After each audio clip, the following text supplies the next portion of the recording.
Tell me, though, what's his technique? That last strike, it seems invincible.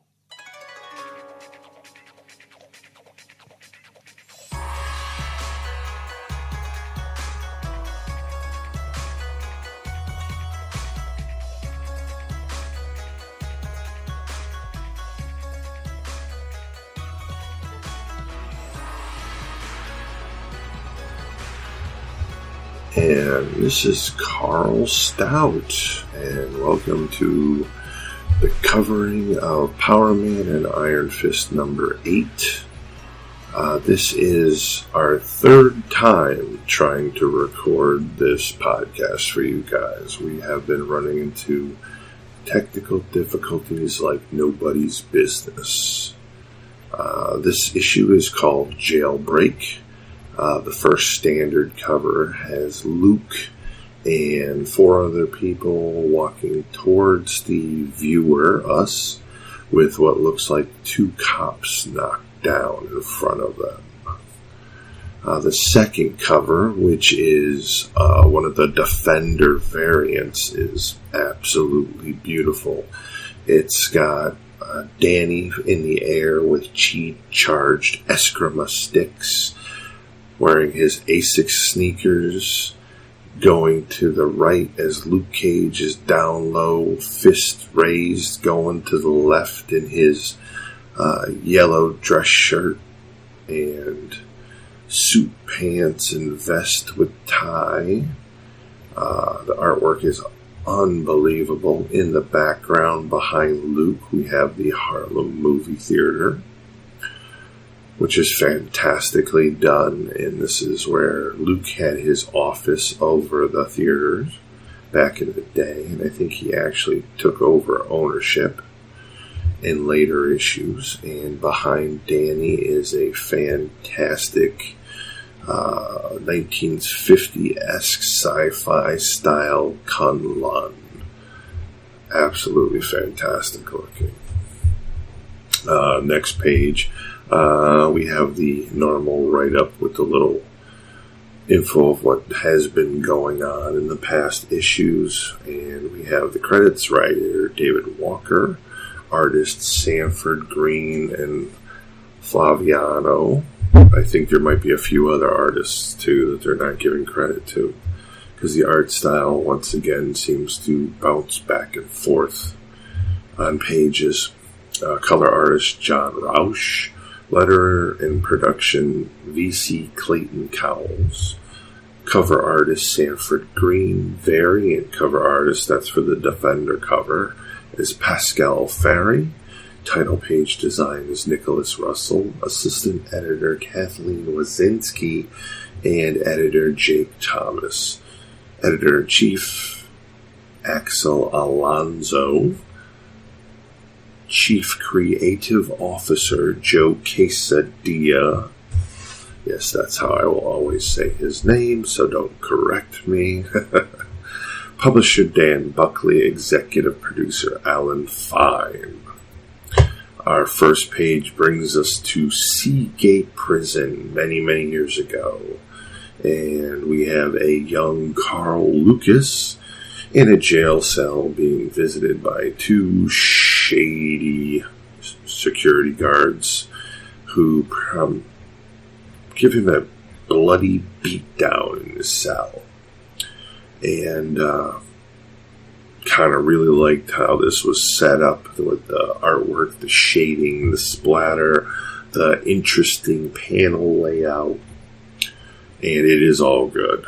And the very last panel is Carl Lucas, a.k.a. Luke Cage, making 2 promises to himself. First, to get out of here alive and turn his life around and do something good. And second, to make sure he never goes back. Our next page is Kunlun many years ago. Thankfully, the artist corrected Danny's eye color. He's back to blue. He's with the monks, facing off again at the cavern where you must face your inner demons. And it shows him going through and the demons attacking. And it states that in Kunlun, you actually only need to go through the prison of the demons one time. Yet he never stopped going. He never stopped fighting the loneliness and abandonment and helplessness, and never will. It's who I am. And he, of course, is much bigger and buff at the end here. And now we go to the next page, which is Rikers Island Prison 36 hours ago. And yes, if you haven't figured this out, I'm unfortunately having to do this podcast solo. Again, this is the third attempt. Connor, unfortunately, had to go do a couple things because adulting and life happens. So, hopefully he will chime in and give his 2 cents at the end of this recording, because he still is our editor.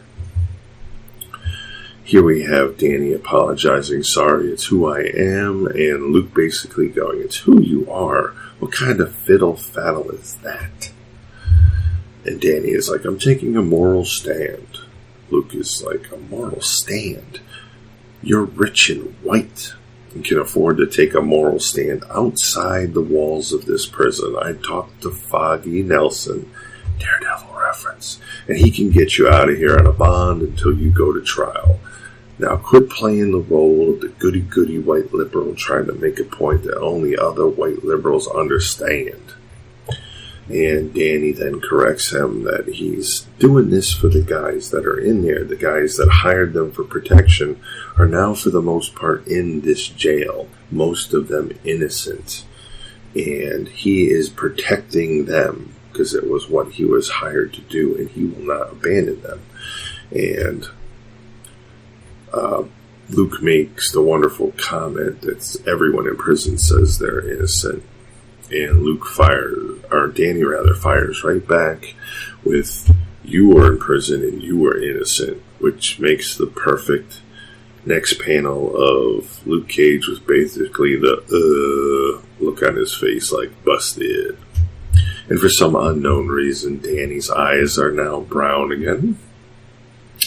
And on the very last panel, Luke's forehead has grown to the size of a thumb. Don't ask me what's going on there. But he asks, okay, what's the plan? And Danny basically says, I don't know, but whatever you come up with, I'm sure it'll be badass. So he just lumps it right back onto Luke, which is awesome. And this brings us now to the decommissioned SHIELD safe house, where Luke is trying to push his forehead back into shape after it growing to the size of a giant thumb. And he's basically freaking out with what's going on, about how people he cares about are in lockup, and he can't do a thing about it. And it's getting to him. People are fighting left and right over stupid stuff. Instead of reaching out for Captain America or Daredevil, he's stuck with this crew that's helping him. And then Gadget and Senior Magico proceed to get in a fight over the tablet with the software that's causing all the problems. In this fight, Gadget makes the mistake of saying there's a big difference between technology and magic isn't even real. And Senior Magico in Spanish basically says, oh, really? And Luke Cage is on the last panel holding his face, just going, oh, sweet Christmas. And we go back to the prison where Danny is in the yard sitting at a picnic table with Bobby the Brute Clute, actually a very sensitive Dread Lewis Cruz because he has dreads, Shadrick Mangler Daniels, innocent, Carlos Gamecock Cabrera, guilty-ish but reformed, and Little Ben Donovan, also innocent, brings over Keith Augustin, also innocent. Introduces him to Danny. Danny said, Ben brought you to me for a reason. He'll protect you, blah, blah, blah. And there's more to this story. And Ben tells Keith to break it down for Danny. And Keith basically tells Danny that he was walking down the street minding his own business with his girlfriend, when the goon squad showed up, busted out of their van, snagged his girl, pulled her off, proceeded to give him a whooping like it'd been sent priority mail. Next thing you know, these mass mothers are handing me over to the cops, talking about how they picked me up on an outstanding warrant. Thing is, I'm straight, bro. No priors, no outstanding, nothing. I don't even have library fines or a credit card debt. And he's breaking down in tears. Danny comforts him, tells him it's all right. And Keith is like, you don't understand. I've been here a month. No charges, no arraignment. I'm just here. I've done nothing wrong.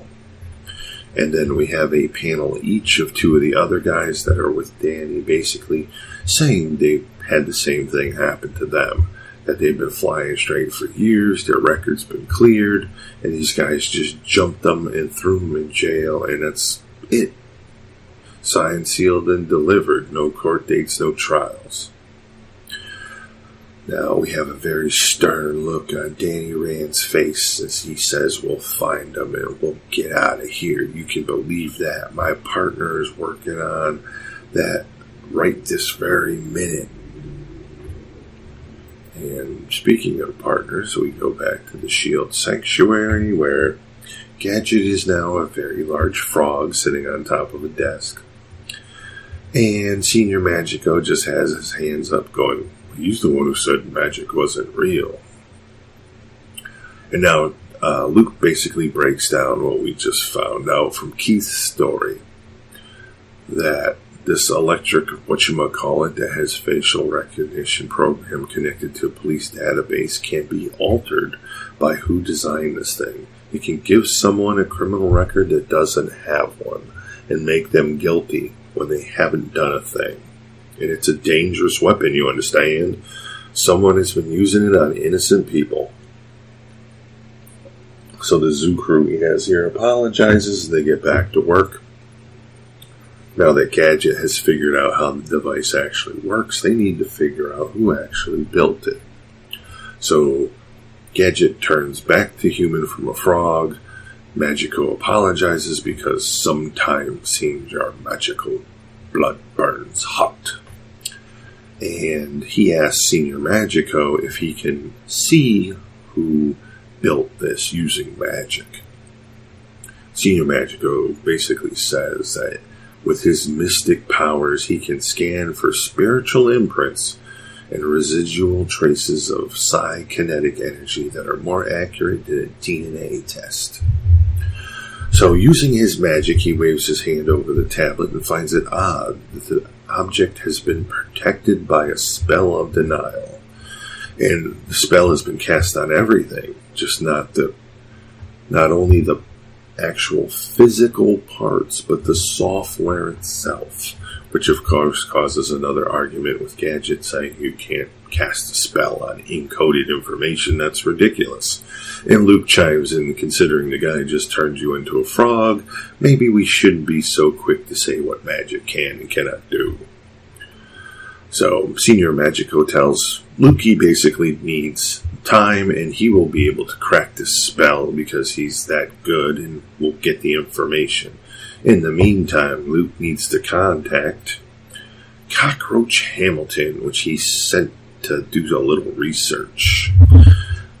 Cockroach is somewhere downtown, sitting in his pimped out Cadillac with the fuzzy dashboard and the chain link steering wheel, trying to convince Cletus Disco Devil Evans that he's still got what it takes. Because it's been a long time since Cletus has done about anything from the looks of him. And all of a sudden Luke Cage gives him a call, and Cockroach doesn't seem too happy. Hold up, this is that sucker Luke Cage calling. Can't stand that fool, always talking about sweet Christmas. I got a sweet Christmas for his punk ass. Luke, my main man, as he picks up the phone. Don't call me that. Now tell me, are you and Cletus following up on that lead? Luke, my main man, this is Don Trell you talking to. You can count on me like counting on the fingers on your hand, baby. Don't call me baby, ever. You got it, baby. And don't worry, because Don Trell and Cletus are on the case at the place, about to get up in some face, all up in that space. Stop calling me baby. Stop talking like you're Dolomite and get to work. I'm the case, baby. Click. Just a little side note here. Unfortunately, because I don't have anyone to bounce tangents off of, this will be a rather straightforward run through of this issue. Again, third time on this puppy. Dolomite's a fantastic movie. A lot of movies that came out in the early 70s that were black exploitation, I think David Walker will be touching upon, and it's a piece of our history, and it's just some fantastic stuff. Do some research, check it out.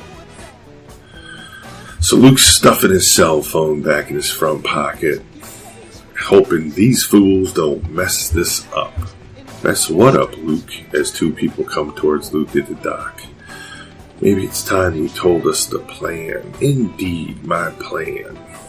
And we click right back to Cockroach and Cletus. Cletus, this is the place Luke Cage wanted us to check out. We're on a mission. We're up in this like Liam Neeson, player. I ain't no Liam Neeson.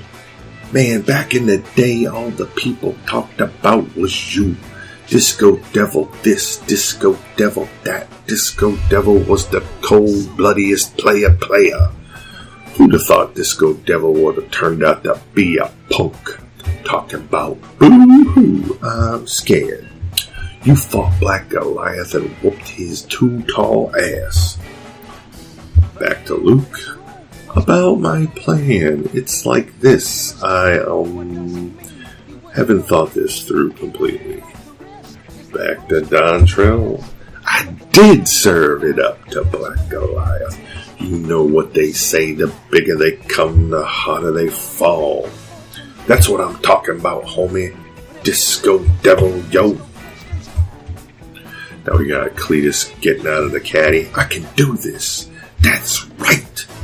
I'm Cletus Evans, Disco Devil. I gave Black Goliath the beatdown of his life.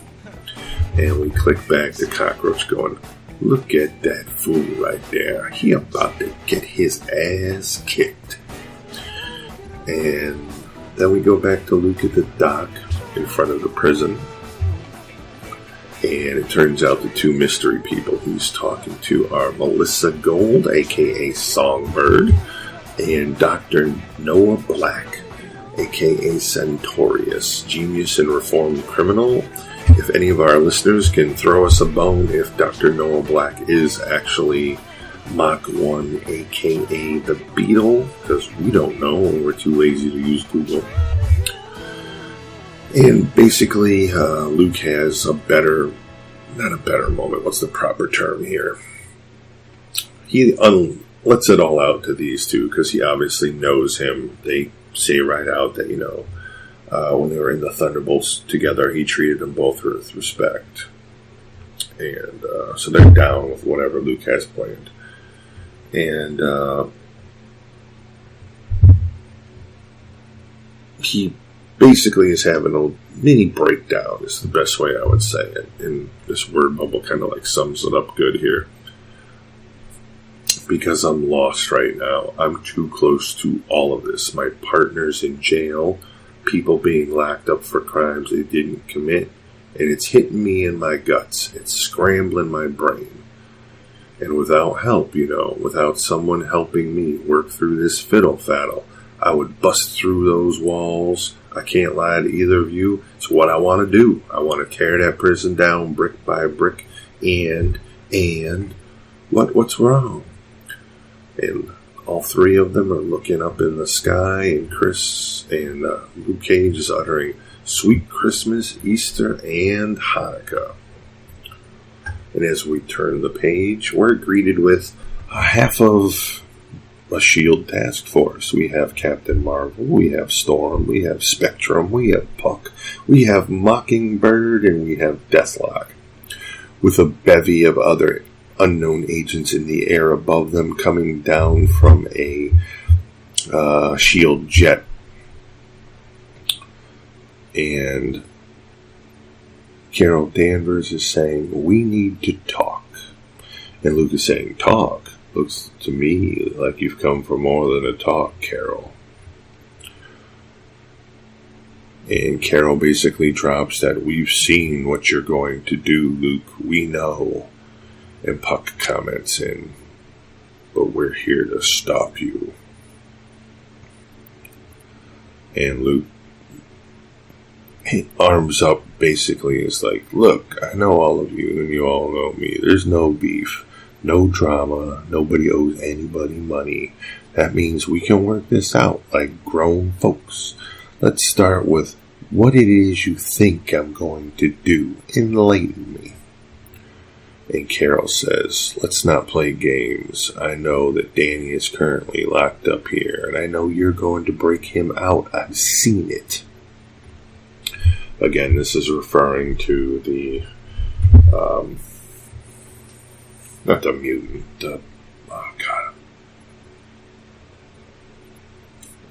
the guy who can see futures that is causing half of the Civil War II problems.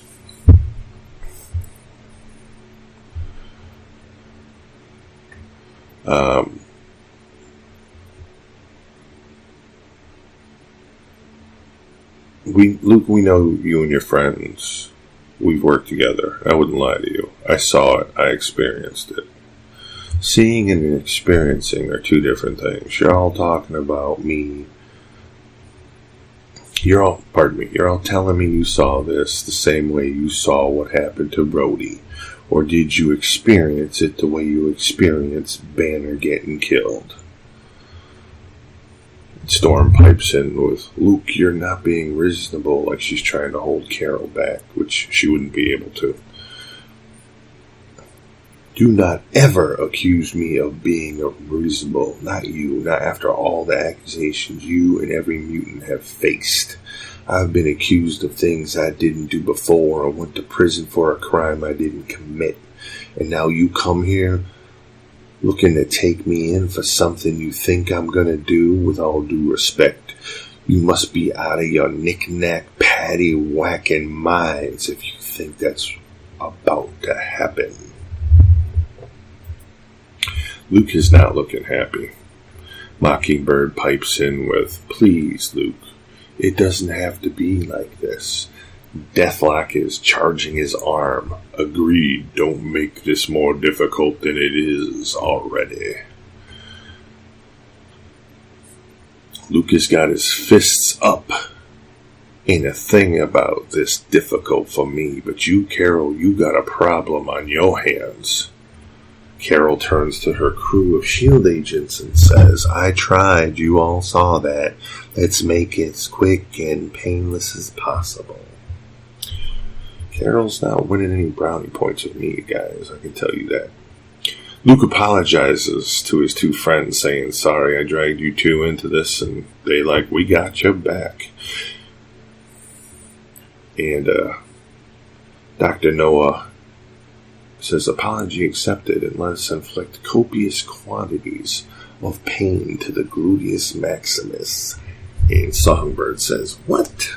And the next page is a full-blown fight scene with him uttering, "Let's kick ass," as he's getting socked dead in the face by Deathlock. But he's giving it right back. Alright, Connor's not here. We both enjoyed this episode. Connor definitely thought there could have been more to it. There's not a lot of action. There's a lot of talking, which I don't have a problem with. David Walker has gone above and beyond with his writing. It may have taken him 4 issues to find his groove, but he definitely has. And issue 5 forward has been fantastic. There's a letter page where they actually drop that they wanted Danny to be a little carefree and goofy in the beginning because he's going to be going through some dark things relatively soon.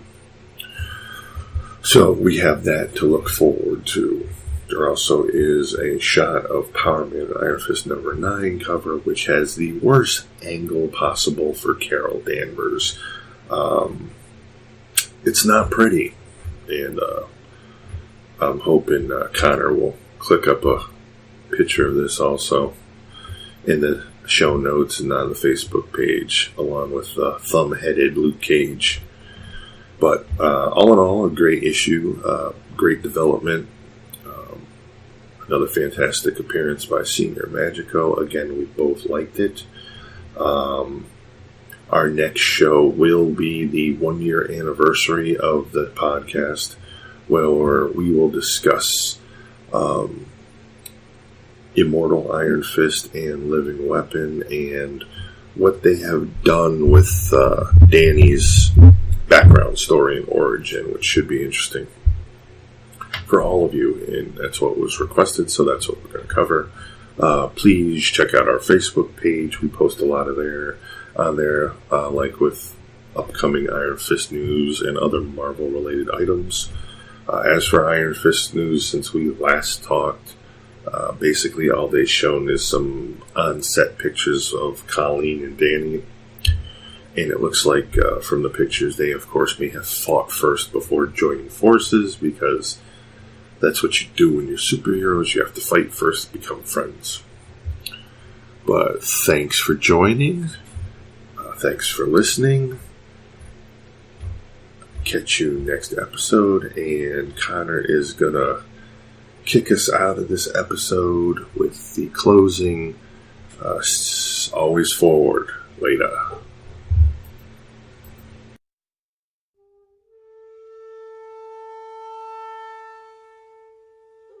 Iron Fist and all other characters in these comics are properties of Marvel and Disney, and any music or images we use belong to their respective copyright holders, and we do this for fun, so please don't sue us.